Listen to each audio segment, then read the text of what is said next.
Hello everyone, welcome back to Explore Literature. इस video के अंदर हम डिस्कस करेंगे लिटरेरी क्रिटिसिज्म का unit first of the standard of taste by David Hume. अगर आपने अभी तक सेम थर्ड का सिलेबस नहीं चेकआउट किया है तो प्लीज़ एक बार वो वीडियो चेकआउट कर लीजिएगा, जिसका लिंक आपको डिस्क्रिप्शन में मिल जाएगा।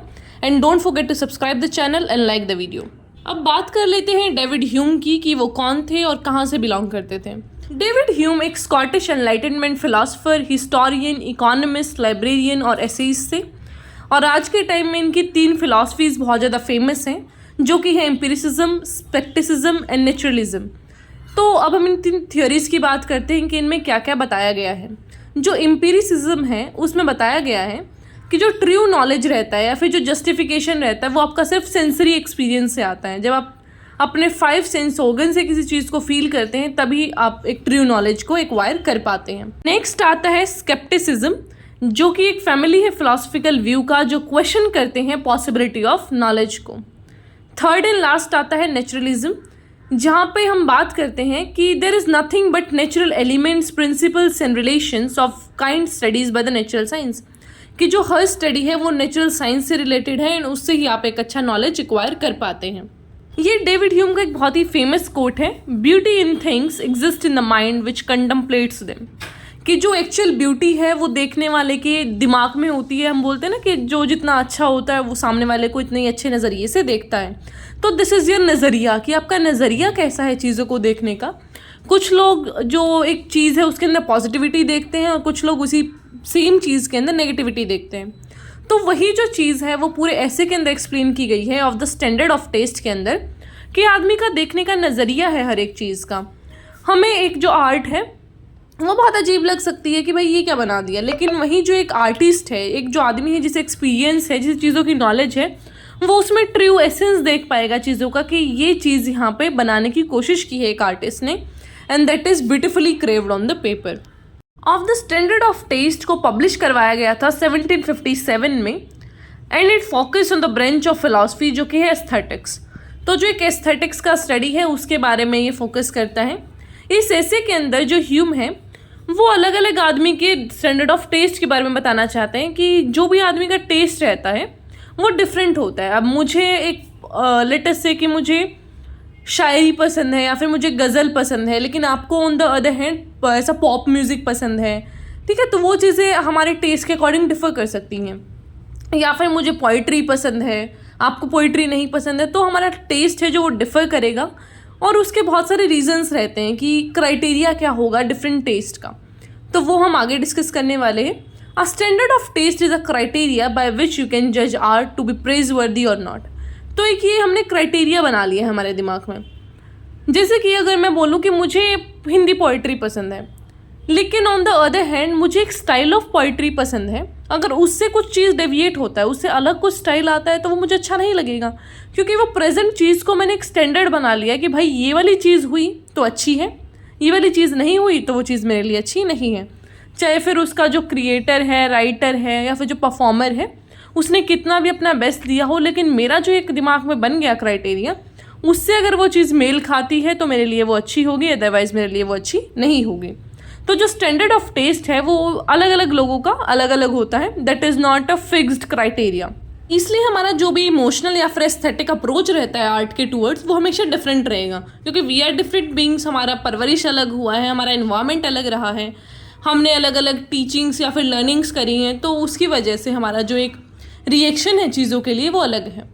Even when it's a general discourse people have different taste. एक आदमी एक पेंटिंग को देख के, अब वो सबके लिए पेंटिंग तो सेम दिख रहा है, लेकिन जो एक अलग अलग आदमी है उसका अप्रोच उसके टूवर्ड्स अलग अलग होगा। एक सॉन्ग, एक पोइट्री सबके लिए अलग अलग साउंड करती है, किसी को वो चीज़ अच्छी लगती है, किसी को अच्छी नहीं लगती।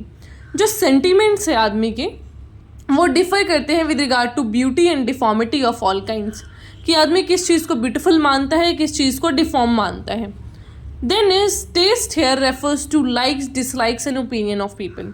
जो हम स्टैंडर्ड ऑफ टेस्ट की बात कर रहे हैं ना, यहाँ पे टेस्ट का मतलब है आपकी लाइक्स, डिसलाइक्स या फिर ओपिनियंस, क्योंकि जो हमारा टेस्ट रहता है वो बहुत ही सब्जेक्टिव है। ये मैंने पहले भी बताया कि हर आदमी का जो टेस्ट है वो सब्जेक्टिव रहेगा, उसका कोई फिक्स क्राइटेरिया नहीं है कि भाई मुझे एक एप्पल को देख के वही अच्छी फीलिंग आएगी।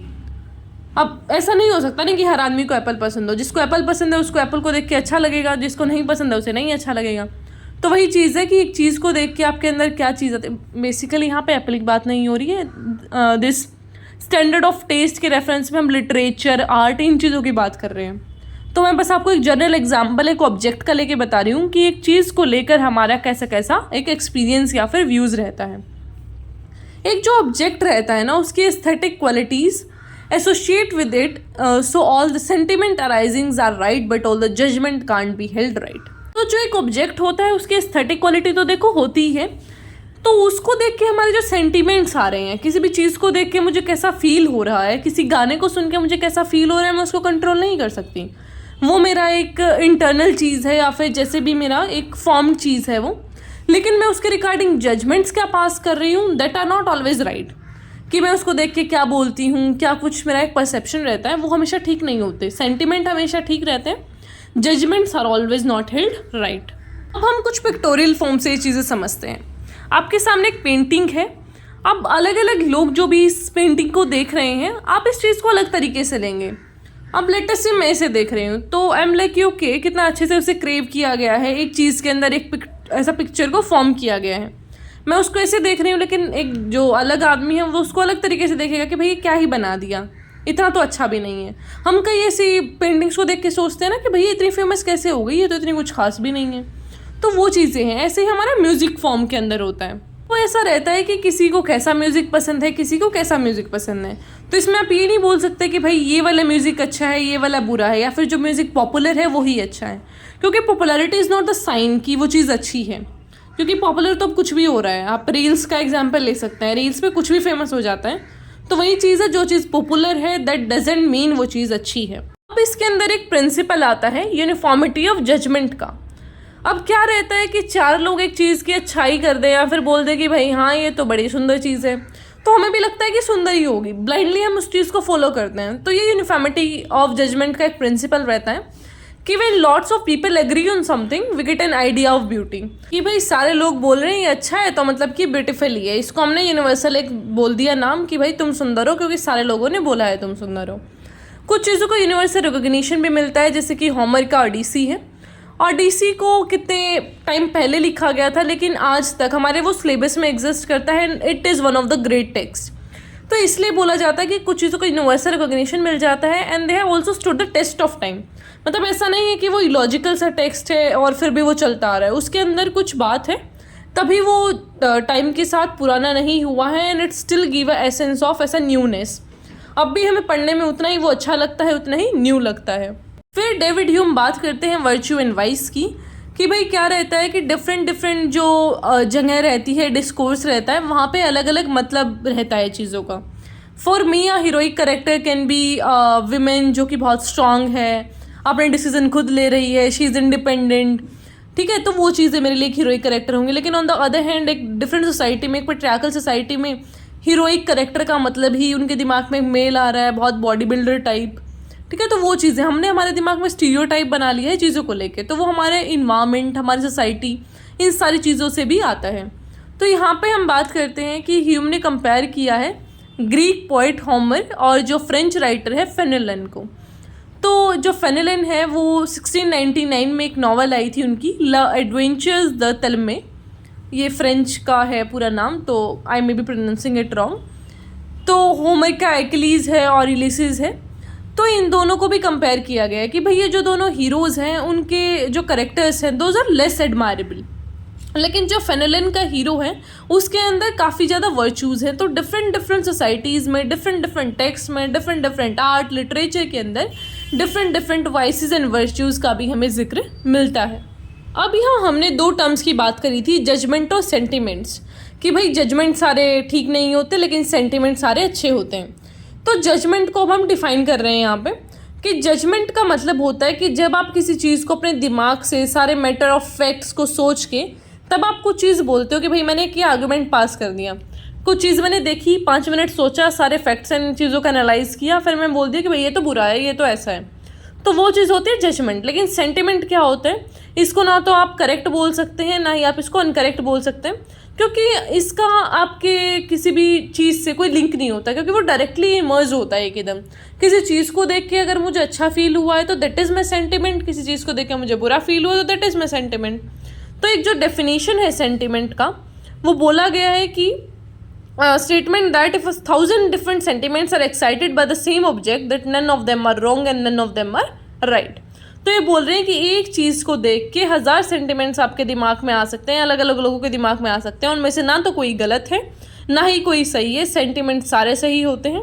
लेकिन जजमेंट आप किस टाइप का पास कर रहे हैं दैट डिपेंड्स, कि आपका स्टेटमेंट कैसा है, बोलने का तरीका कैसा है, तो वो सारी चीज़ें डिपेंड करती हैं आपके ऊपर। अब बात आती है कि आप एक प्रॉपर सेंटिमेंट है जो ब्यूटी का, वो कैसे लेके आ सकते हैं। तो इसके 5 फैक्टर्स हैं। सबसे पहला है डेलिकेसी ऑफ टेस्ट, कि जो आपके ऑर्गन्स हैं वो अच्छे से काम करें, आपकी सारी सेंसेस से आप उस चीज़ को देख रहे हैं। Then is second thing practice, कि आपने बहुत प्रैक्टिस कर रखा है उस चीज़ के बारे में, तभी आप उस चीज़ को कंपेयर कर पा रहे हैं। Then the third thing is good senses, कि आप अपने जो वर्क हैं या फिर जो भी वर्क आपको दिख रहा है, कोई आर्ट, लिटरेचर, व्हाटएवर, आप उसका कंपैरिजन अच्छे से कर पा रहे हैं, तभी तो आपका एक प्रॉपर सेंटिमेंट आएगा ना ब्यूटी का। Then the fourth thing is no biases, कि आपके दिमाग में कोई बायसनेस नहीं होना चाहिए कि भाई ये तो राइटर काम गलत ही करता है, ये उसके तो वर्क अच्छे ही नहीं होते। ठीक है, अगर आपने कोई बुरा उसका वर्क पढ़ लिया है, मे बी वो आपको अच्छा ना लगा हो, लेकिन आप उसका दूसरे वर्क को ऐसा जज नहीं कर सकते कि इसका पिछले वाला भी ख़राब था, ये भी ख़राब ही होगा। Then the last one is no prejudice, मतलब कि आपके दिमाग में कोई उसके खिलाफ प्री डिफाइंड नोशंस नहीं होने चाहिए कि भाई इसका तो ना, ये तो उस पर्टिकुलर कंट्री से बिलोंग करता है या फिर पर्टिकुलर क्लास से बिलोंग करता है, इसने तो बस वही चीज़ें लिखनी है, बस ख़राब ही लिखेगा ये तो, या फिर इसके जो पर्टिकुलर ग्रुप के लोग हैं वो ऐसा ही लिखते हैं। तो बायसेस एंड प्रेजुडिस आपके दिमाग में नहीं होने चाहिए, तभी आप एक जो प्रॉपर सेंटिमेंट है ब्यूटी का उसको लेके आ सकते हैं। इसमें कोट मेंशन किया गया है, it is impossible to continue in the practice of contemplating any order of beauty without being frequently obliged to form comparisons between the several species and degrees of excellence and estimating their proportion to each other। कि बिना comparison के आप एक beauty है जो उसको explain कर ही नहीं सकते। इसका मतलब एक शॉर्ट में यही मतलब है कि आपको कंपैरिजन करना है चीज़ों के अंदर, आपको चीज़ों की जो एक ब्यूटी है उसको समझना है, उसकी डीपनेस को समझना है, तभी आप एक कंक्लूजन निकाल सकते हैं कि ये चीज़ सुंदर है and this particular thing is deformed. Next चीज़ आती है कि क्या चीज़ फेमस होगी, क्या चीज़ पॉपुलर है, इस बारे में जो कि हमने पहले भी डिस्कस करा कि अगर कुछ चीज़ पॉपुलर नहीं है, कोई आर्ट, कोई लिटरेचर पॉपुलर नहीं है, इसका मतलब ये नहीं है कि वो अच्छा नहीं है। बस ये होता है कि किसी चीज़ को लोग रिकॉग्नाइज कर लेते हैं, किसी चीज़ को रिकॉग्नाइज नहीं करते हैं। तो यही कंपैरिजन दिया है ह्यूम ने 2 राइटर्स के बारे में, एक है मिल्टन और दूसरे हैं ऑलिबी। तो इनका जो आपको रेफरेंस है वो कहीं भी नहीं मिलेगा, whereas Milton is very much famous. तो जो मिल्टन है, ऐसा नहीं कि वो बहुत अच्छा लिखते थे या फिर ऑलिगी अच्छा नहीं लिखते थे, दोनों का जीनियस है जो दोनों का जो एक आर्ट है, दोनों का टैलेंट है, उसको आप कम ज़्यादा नहीं बता सकते। लेकिन जो पॉपुलैरिटी है वो मिल्टन की ज़्यादा है। वही है कि जिसको लोग रिकॉग्नाइज कर लेते हैं वो पॉपुलर हो जाता है, जिसको नहीं करते वो चीज़ पॉपुलर नहीं हो पाती। लेकिन इट डजेंट मीन कि जो चीज़ पॉपुलर है दैट आर ऑलवेज ग्रेट। अब एक क्वेश्चन आता है कि हर एक आदमी ट्रू क्रिटिक ऑफ आर्ट क्यों नहीं बन सकता, क्या क्या ऑब्स्टेकल्स हैं उसके वे में जो उसको एक ट्रू क्रिटिक नहीं बनने देते। तो सबसे पहला है इनबॉर्न पर्सनल डिपोजिशन, कि जो आदमी है वो वही देखना चाहता है आर्ट के अंदर जो उसकी जनरल सेंसिबिलिटीज़ होती हैं, जो उसके जनरल वर्ल्ड के अराउंड रहता है। Second thing is difference in morality, कि हमारा जो आइडिया है राइट एंड रॉन्ग का, हर एक आदमी का अलग अलग है। मेरे लिए कुछ राइट हो सकता है, आपके लिए कुछ अलग चीज़ राइट हो सकती है, लेकिन आप ये नहीं बोल सकते कि जो मेरे लिए राइट है वो रॉन्ग चीज़ है। तो हमारा जो नोशन है राइट एंड रॉन्ग का, that will be different depending on the environment we are born and the society we live in. इसी के साथ आपका डेविड ह्यूम का ये वर्क कंप्लीट होता है। आई होप आपको समझ आया होगा। फिर भी कोई क्वेश्चन है उसे आप कमेंट बॉक्स में पूछ सकते हैं। And also don't forget to subscribe the channel, like the video and share it with your friends. I'll meet you in the next video. Till then, take care, stay happy, stay healthy.